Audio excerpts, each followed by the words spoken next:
Professor Fayza Haikal received her BA in Egyptology from Cairo University and then completed her studies in England, where she earned a DPhil in Egyptology from the University of Oxford. She then taught at Cairo University on the faculty of archaeology until she moved to the American University in Cairo to establish the program of Egyptology there. At AUC, she primarily taught ancient Egyptian language, religion and ethics, literature, and culture and society in ancient Egypt. In other words, she taught just about everything. And in fact, most of the current generation of Egyptian Egyptologists owe at least part of their training to her. She also introduced a course on transmission of culture in Egypt from the past to the present, and another one on Egyptomania. She served as visiting professor at the Sorbonne in Paris, at Charles University in Prague, and at Rome La Sapienza. And she's lectured and published all over the world. Professor Haikal is the first Egyptian woman to have worked in Nubia in the 1960s during the UNESCO International Campaign for the rescue of Nubian monuments. And she directed the North Sinai Archaeological Salvage Campaign during the digging of the Peace Canal in the 1990s. She was honored nationally and internationally on various occasions and is a member of numerous scientific organizations. I might add that last fall at the International Congress of Egyptologists, she was given an honorary life membership in Cairo for her achievements, an honor awarded to just a very few previous scholars. She's currently Professor Emerita at the American University in Cairo, but in retirement seems to be busier than ever. She continues her research on transmission of culture in ancient Egypt, and the timing of tonight's topic is particularly good, I think, for two reasons. One, first, is Harvard's new Gen Ed program, which is focusing on relating all sorts of academic course content, even from the distant past, to today's human experience. And secondly, I think this talk should be good preparation for the Tutankhamun Treasures of the Golden Pharaoh exhibit that is coming to Boston on June 13th, all the way into January 2021, with all of its ancient and modern ramifications. So without further ado, please join me in welcoming Dr. Fayza Haikal.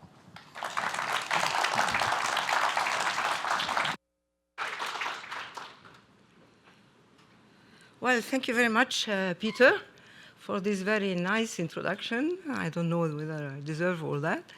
But anyway, I am going to speak today about cultural survivals in Egypt in the 21st century, a preliminary survey. And I have to tell you that it will be a survey because I cannot say everything in a short time, a lecture time. So firstly, I want to give you some definition because we are talking about Egyptian heritage. And there is heritage is usually divided into tangible, that is to say concrete heritage, like you will see here, created by human being and archaeological sites and monuments. And this is usually dealt with by archaeologists, of course, but it is the responsibility of the Ministry of Antiquities.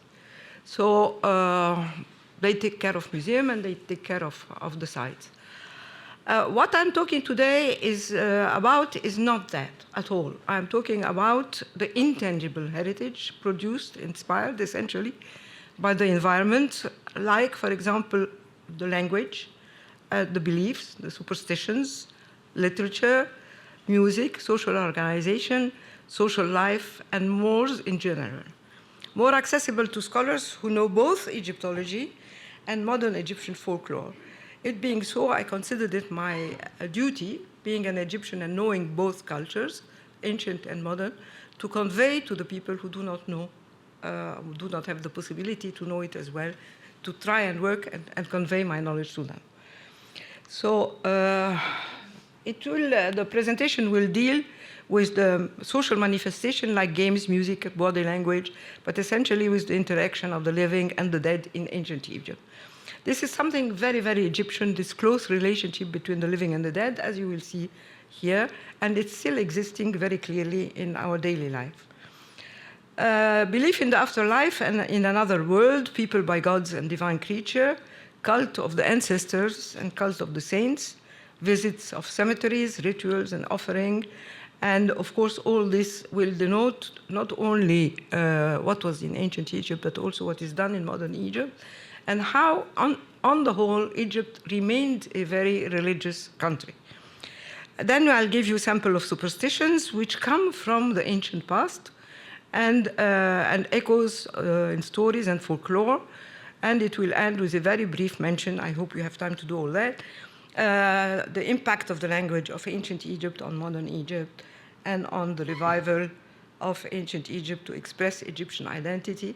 We have seen this recently, in the revolution of 2011. It came spontaneously to the painters of graffiti to express themselves using ancient Egyptian images, modernized. So I hope you can do that. Well, Egypt can, of course, you all know that it is very, very long history and one of the longest in the world. And it is very interesting to see that the borders of Egypt have not changed. This is the first continuity that we have, is that the borders really have not changed. Egypt has always been a country which is very long, from the Mediterranean to at least the first cataract, and then or the second cataract according to the time periods. And we have until today, and I'm talking about history which begins 3,000 years before Christ. Until today, we have the names of the cities which have not changed. They have, for example, I'll give you a few examples, like, for example, the city of Damanhur, which is in the north. I'm going north to south. Damanhur, for people who have been to Egypt, is near Alexandria, and it means the city of the god Horus. Abu Sir means the house of Osiris. Telebasta is the center of Bubastis, the goddess, the cat goddess. Fayum is Payam. So we have these roots which are coming from ancient Egypt, very old. Asyut, the city that protects Aswan, the marketplace. So there are many, very many. Of course, I just gave you a few examples. In addition to this topography, toponymy, we have other things which do not seem obvious to people. It is the games of kids. The children, of course, they're not copying. They are just reproducing what they have been doing, their parents have been doing, etc. And you can see here, for example, as you saw, here is modern Egypt, clearly. And it's essentially in the south that we see this. And here is ancient Egypt. Again, the same game, but you see the children jumping, and you see exactly the same thing in ancient Egypt. Now you have more of that. You know, the dancing with the stick is a very, very well-known dance. It's called tahtib, and then today it has been organized in such a way as to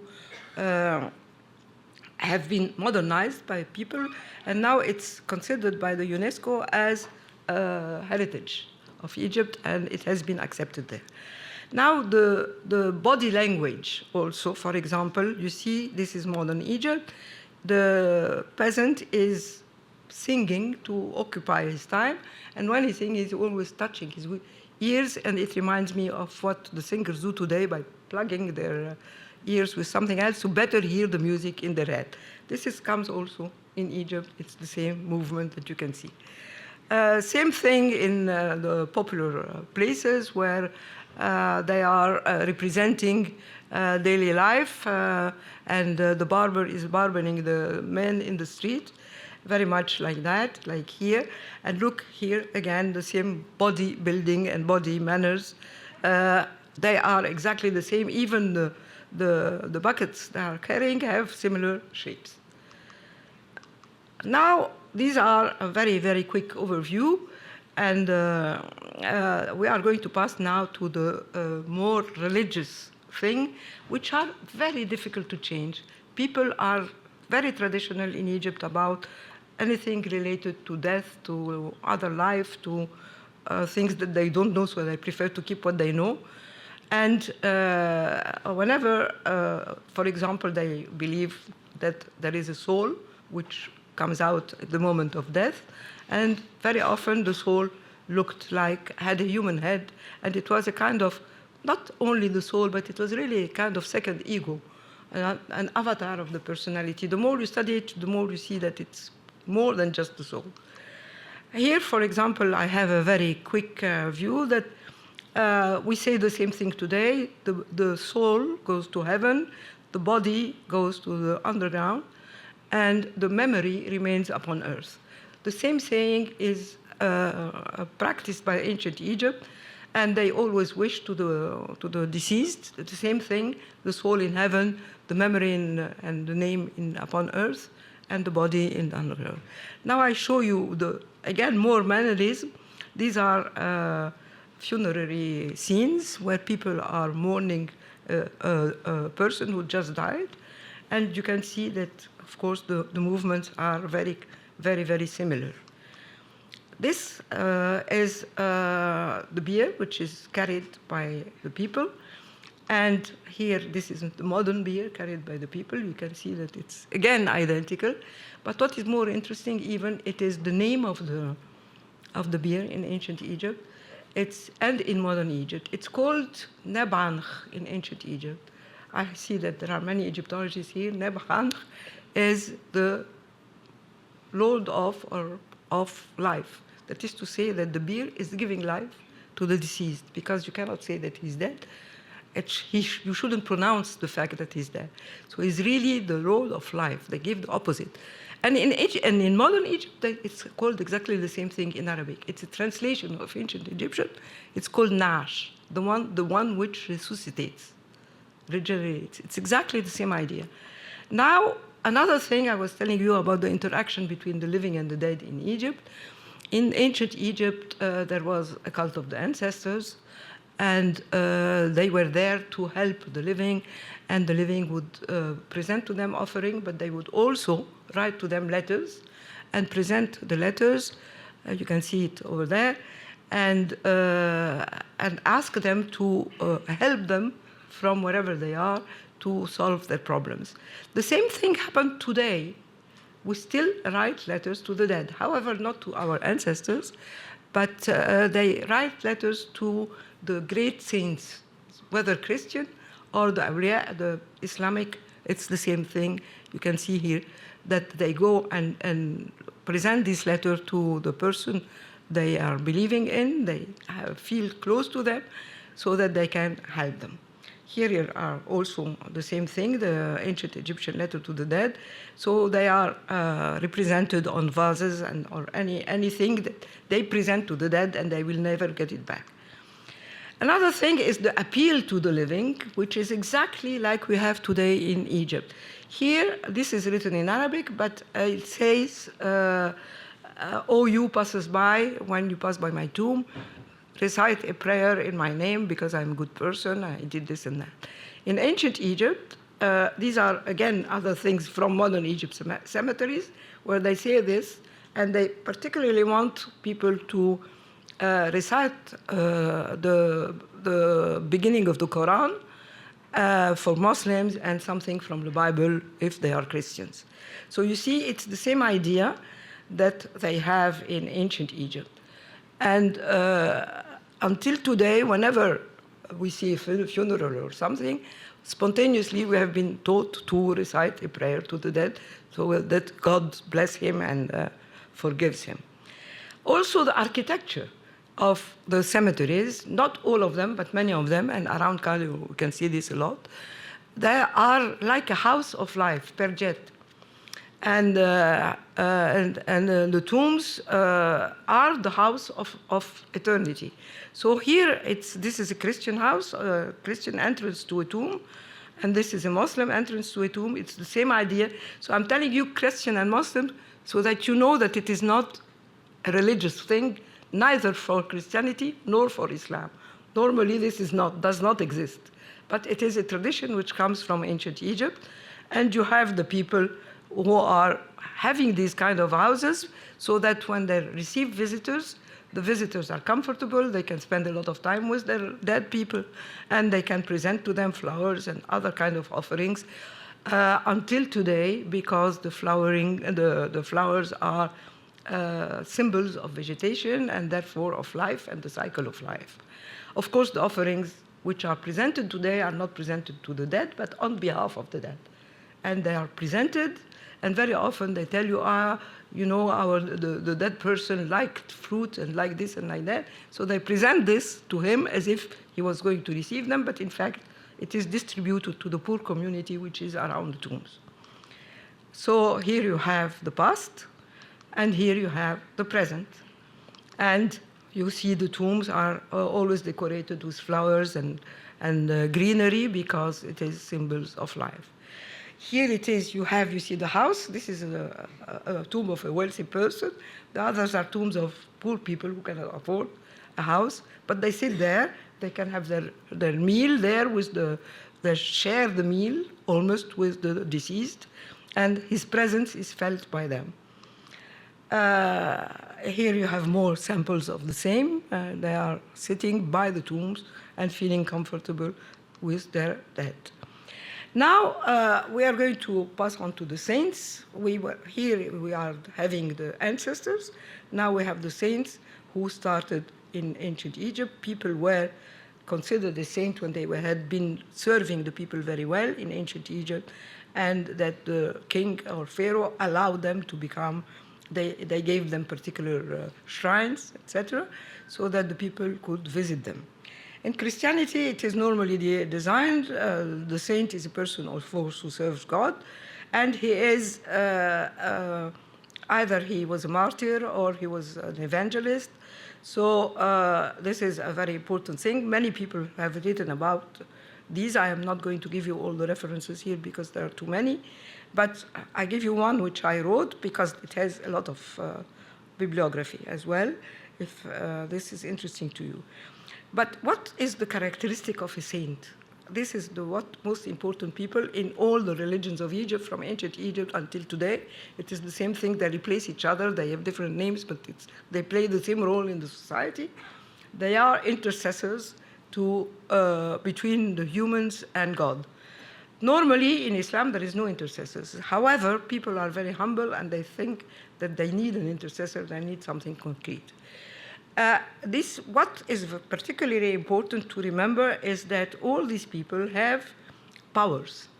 And these powers are called in Arabic karamat. They have their powers. It's powers to heal other people, powers to move very fast so that they can be in many different places at the same time, as if they were flying, powers to affect the life and death of the people, and they can help them finding out who is the person who, for example, they are complaining about. They also have barakah, which is blessing, and people like to go visit them, touch their sarcophagus or touch their tomb, or visit them and put there. It's a good opportunity also to put letters to them. And it is done in ancient Egypt, it's done in Christian Egypt, it's done in Islamic Egypt, although it has nothing to do with the religions of monotheism. These are the beginning of sainthood in ancient Egypt. This is Imhotep, the great philosopher and architect who built the tomb of Djoser, the oldest pyramid in stone in Egypt. And this is a man whose place is in Elephantine in south of Egypt. He's called Hikaib, and people go to visit him in particular dates of the year, and particularly in the festivals of the great god Sokaris. Sokaris is the god of the dead, and he is fusing and merging with Osiris and Ptah, and his importance gradually increases, and in the New Kingdom and late period, he becomes extremely important. Here you have Imhotep. He is also one of the very well-known saints. These saints have a lifetime of sainthood as well. Some are worshipped for a few years, a few generations, or very long time. This one, Imhotep and Amenhotep, son of Hapu, became so important that from the day they were born, they continued to be worshipped until the Greco-Roman period in Egypt. That is, it makes more than a millennium for certain of them. Now, this idea of saints continues, of course, in Christianity and Islam, and it is particularly interesting to see that they have what I was telling you. They have the possibility of flying because they move so fast, and we have here, for example, the Virgin Mary appearing, flying and appearing to the people, and it is known that she appeared in a particular church in Zaytun, in one area of Cairo. And when she appears, she's preceded by a flight of pigeons, white pigeons or turtles or birds. And the idea of the birds coming out have accompanying the saints has continued in Christianity, and very important because it's the Holy Spirit is represented as a bird as well. In Islam, I will show you later, it also exists, the bird also exists as the soul of the ancient Egyptian that I saw in the very beginning. And here you see, for example, the pigeon which is above the church. And many people are looking and they see something, and if they don't see it, they are treated as non-believers. This is an Islamic sheikh, wali, a mystic of Egypt called Sufi, called Zulnun al-Masri. He is the first one whom we know was it's in the Middle Ages, late antiquity, 9th century, and he also had this capacity of flying and being everywhere at the same time. These people are supposed, they have their biers, which are carried by people when they die, and it is said that they are forcing the population or the people who are carrying them to move in a particular direction by weighing very heavily on them when they want them to stop, and by changing their direction according to the places they want to go. Sometimes they want to go to particular houses in order to say goodbye to the people whom they loved, or that kind of relationship they have with the living. These saints of all the religions from ancient Egypt until today have celebration and annual pilgrimages called Moulid in Arabic. And Moulid means a birth or a rebirth in the other life. And they all have the same religious high points or important points in the visiting. And there is two sides of these Moulids. They have the religious aspects, which are made with night watches and prayers. And then these night watches and prayers is a kind of calling the deceased back into life. And with Osiris, for example, or with Sokar Osiris, it happened in ancient Egypt. It happens with the Christianity and Islam. And after the night watches and prayers, there is a visit to the site and the position of the letters that they want to depose, to give them. And then to get a close contact with the saint and admire the saint and take lessons from his life.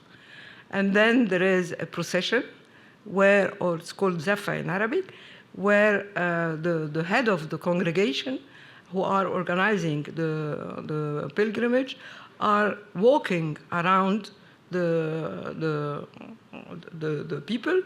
And then there is a kind of slaughtering of cattle and food presentation, which are symbolically, it is supposed to feed the dead who is just regenerated, the saint who is just regenerated, and he needs to be fed. But of course, the food all is distributed for charity. There is also another aspect, the festive aspect, and this festive aspect is entertainment, social encounter and visits, business and charity and food distribution. Here, this is, for example, St. George pilgrimage and his visits. And in Orthodox Christianity, there is no statues, so instead of going out with the statue, they go out with the icons, the paintings. You can see them here as well.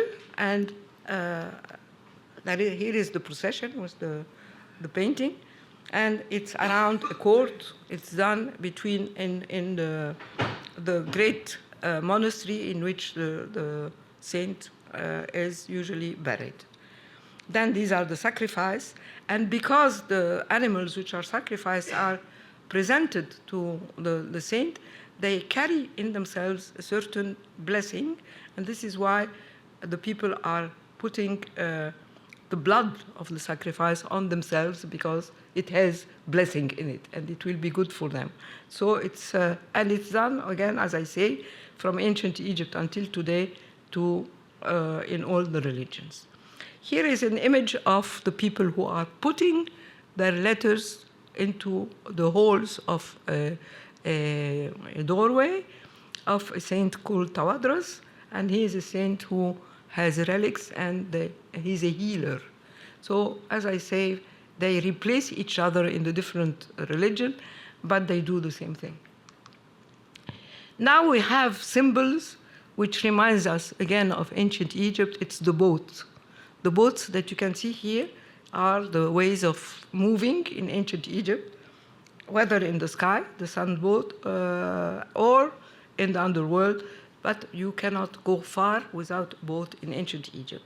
So it remained with us, and it remained, and it's very interesting to see how, again, I was telling you, each person each religion is replacing the preceding, but with the same symbolism. For example, here we are in the temple of Luxor.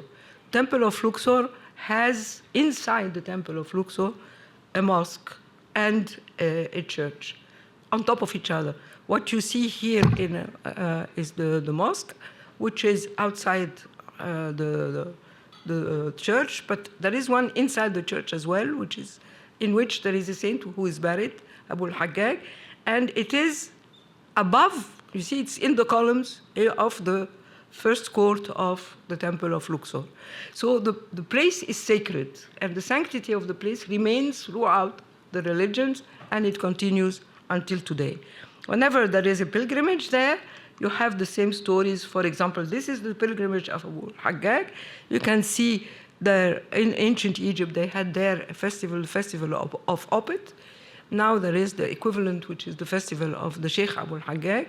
And he was, during the festival, the god is carried on the shoulders or of the priest, or the boats are on the Nile.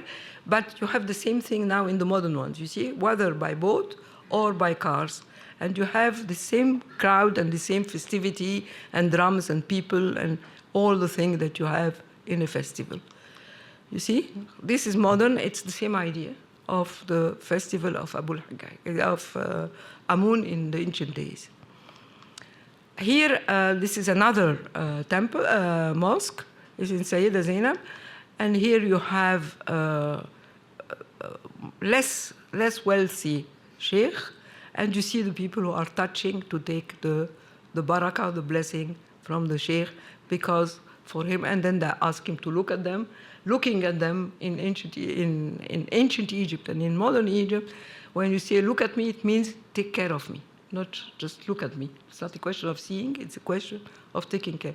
Both in ancient Egypt and in modern Egypt, they use the same expression.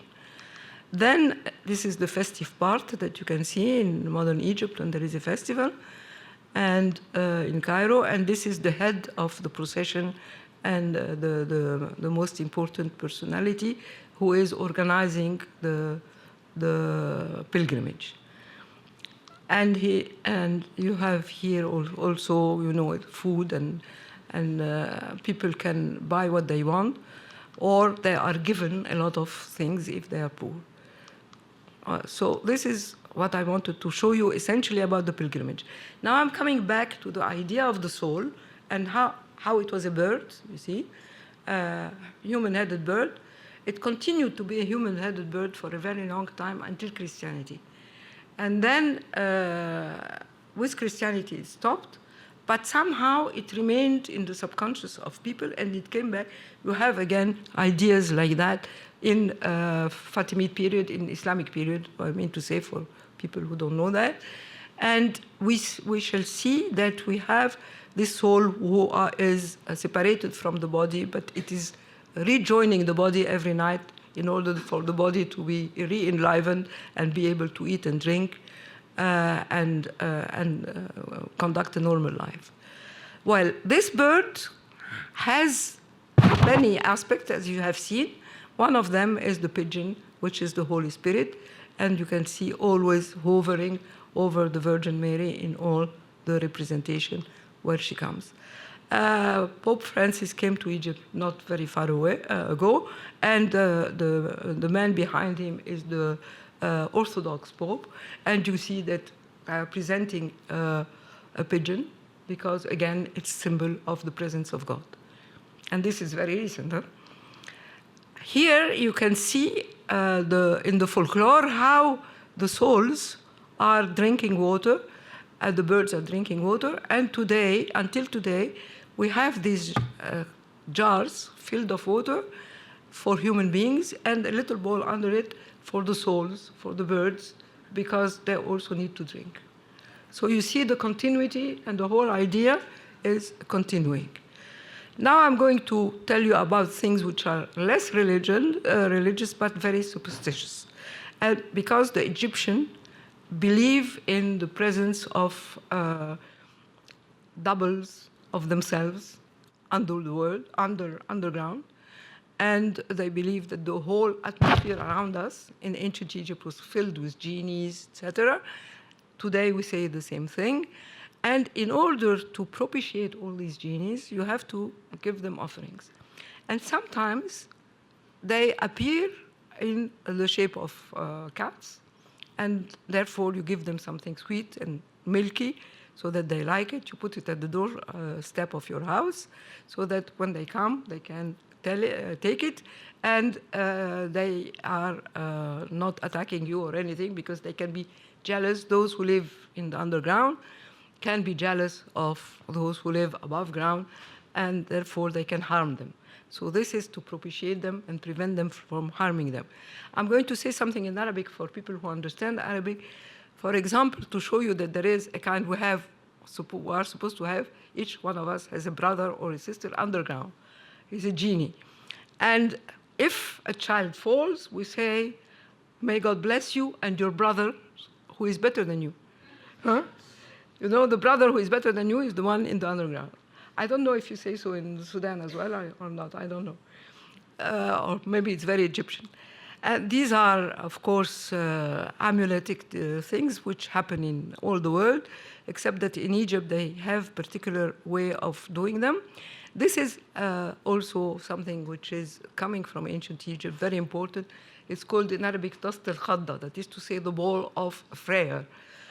When you're frightened, when people are frightened, you give them water, but not any water, a water which has been, in which has been solved all the philosophy and all the magic which is written in these balls. Why do I say that it comes from ancient Egypt? Because the balls, which are like that and written like that, are exactly doing the same job that we have in ancient Egypt in statues called cipis, C-I-P-P-I. And this, you see, the statue is here, and it's completely covered with magical spells, and the water is poured on it, and the water goes in the ball under it, you see over there. And when a person is not feeling well, it is given this water to drink, or if it's not feeling it, also given the water to wash himself or herself with it in order to be cured. And this idea continued in modern Egypt with the balls that I showed you before, and it's continued also in other countries. For example, the water of life. I have an article called like that. This water is giving you life. And it's like how you are baptizing a child, for example, in water. It's water of life. In Islam, there is in Saudi Arabia, I don't know whether they had it or whether it's come from ancient Egypt, because there are interactions with these countries, with the neighborhood, where people say that there is a well there which is called the Zamzam well, and which happened there because Abraham left his wife there and his baby. So it's in the middle of the desert. So God created a well for them to be able to drink water. And people consider that this water, they can pour it on their head if they have a sickness in the head or any, it will cure them. So people who go to pilgrimage very often come with bottles of Zamzam water. So the same idea of this water, who is curative and giving you life, exists from ancient Egypt until today. This is something which is a little bit more specifically Egyptian. It is called, you see, it's very recent. This was done in the days of Mubarak, 10 years ago. Whenever the Egyptians, the modern Egyptian, want to send you bad spirits, they go to a mosque or to a church and they wipe the floor, and so they get all the bad genies who are here, they clean the place, and all the dirt is sent psychologically and emotionally onto the person they want to harm. This is why you have all these brooms, etc. And it comes originally from this. You see this in ancient Egypt. You can see the king with the broom. When he presents the offering to the god, he doesn't want anybody to enter and spoil the offering to the god. So he cleans the place behind him so that there is no spirit and no marks on the place. So this is a New Kingdom thing, but it is even older. It's even with the tombs in the Old Kingdom. And it is the idea is that you don't want death to come back or anything like that. So it developed. Of course, it developed, it was added, a few things were added to it, a few things disappeared from it, but the same idea, it's echoes from the past, and you can see it very strongly in modern Egypt today. We have also the idea that comes from ancient Egypt, breaking the pots. Breaking the pots after funerals in order to, so that death does not come again. All the embalming material, we don't want it again, so they do it there. In modern Egypt, it's the same idea exists, and people consider that if they break a pot after an unwanted visitor, the visitor will not come again. So if you receive a visitor, for example, and he stays too long and he knows the story, he tells you, please don't break a pot after me. So we're friends, so please respect that. Then there is, of course, all these protective old mummies. I wish my friend Salima was here, Ikram, Professor Ikram, because she specialized in that. So the crocodile, which is protective and hang on the, this is a modern house in the countryside. So the same idea and the same protection they have. They have the idea of the cats also. I told you that the cats are sometimes souls. But sometimes there is a very interesting thing which is dying away now because people don't like to mention it as much. But people thought that if you have twins, the twins' soul, when they die, leaves their body and goes into cats instead. So they tell you, don't hit a cat, because if you are hitting a cat, you are hitting a baby. And you will see the mark on the baby in the morning whenever the baby wakes up. So this was very, very strongly believed by Egyptians at a central point. Now, of course, traditions are a little bit diluted, but it still exists. And it's the cat who is, why cats and not something else? Because usually cats are known to be very good with kids. They don't harm kids. They're good. And they take the souls of kids. Now we have other superstitions about the goddess Hathor, because she is a very important goddess, and the cow, which represents her, or the tree, which represents her. And here you have the tree goddess giving to the deceased food and water as offerings. So she is very much loved, and her memory remains with people. For example, this is a modern photo, which is illustrating a song, which if I tell you what it means, you're going to tell me, but this is like the theater of the absurd of the modern French, essentially, writers. You don't know what it says, but if you are an Egyptologist and very alert, you realize that it has echo for ancient Egypt. The song says, "Oh, you who goes up to the tree, bring me a cow that I can milk and that I can eat it, be fed with her milk." But after a while, the spoon with which I was taking the milk broke. So who is going to feed me now? I interpret this as the break of changing of religion, because the story continues that, well, now I'm going to the house of God. It doesn't say temple or mosque or church, house of God, and I will find the prophet of God who is feeding birds, and he will give me the green bird that he's feeding.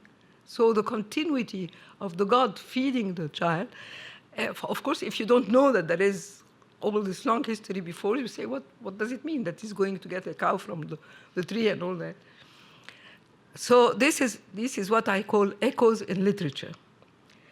And there are many other echoes in literature. For example, there is very frequently, we are speaking in modern Egypt about the eye of the sun god, Ain al-Shams.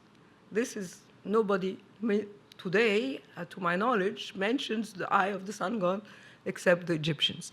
And there are songs also, again, about the eye of the sun god. And also, there is a very interesting thing. When children lose their teeth, the first teeth, the milk teeth, they are told, throw it to the sun.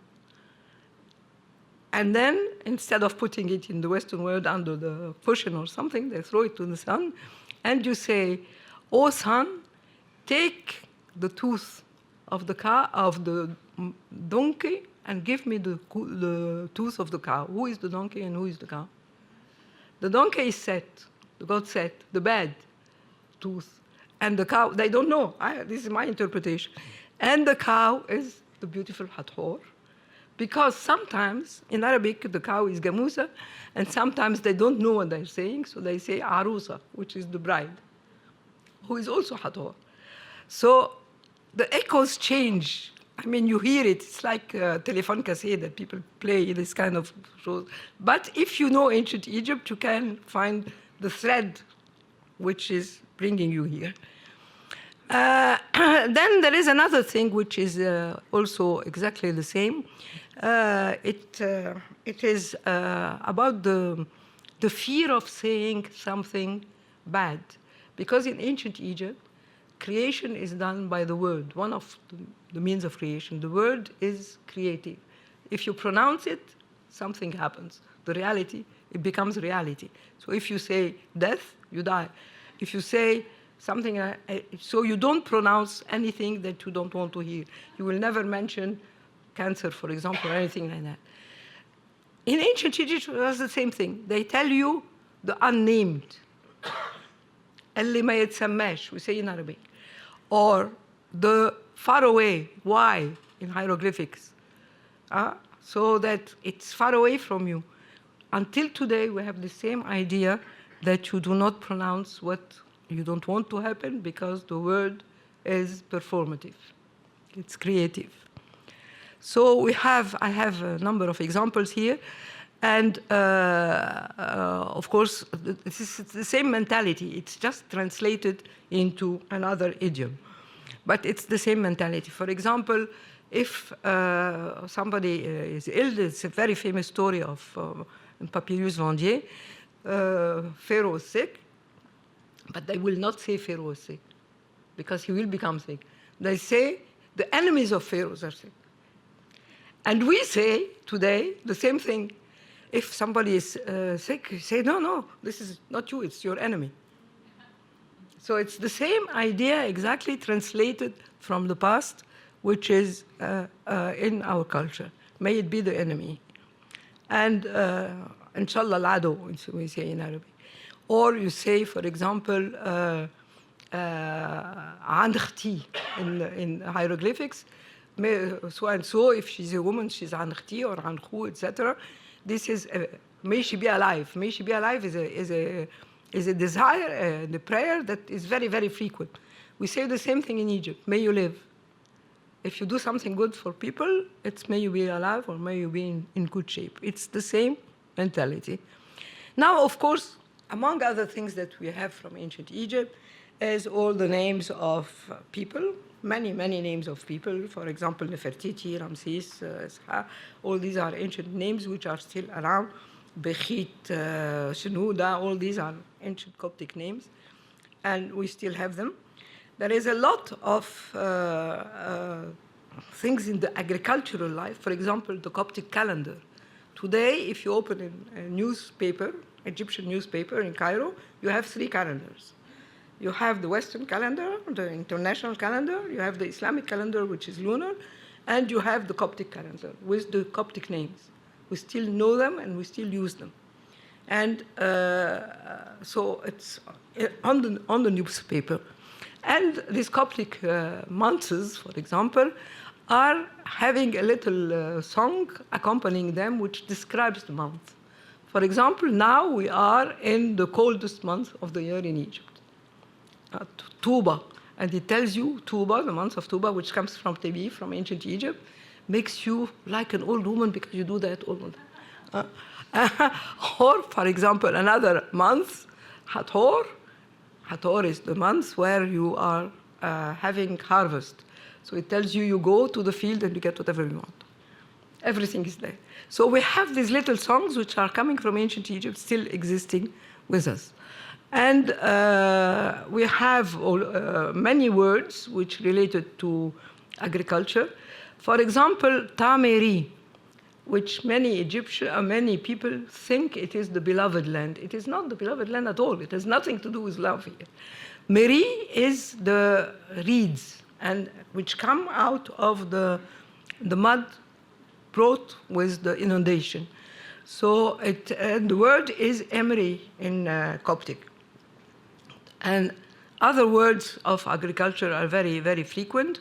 There is an interesting article by a man called Emil Meher Ishaq and others, but he has a list of names, and we have to check whether they are 100% correct really etymologically or whether it's just coincidence.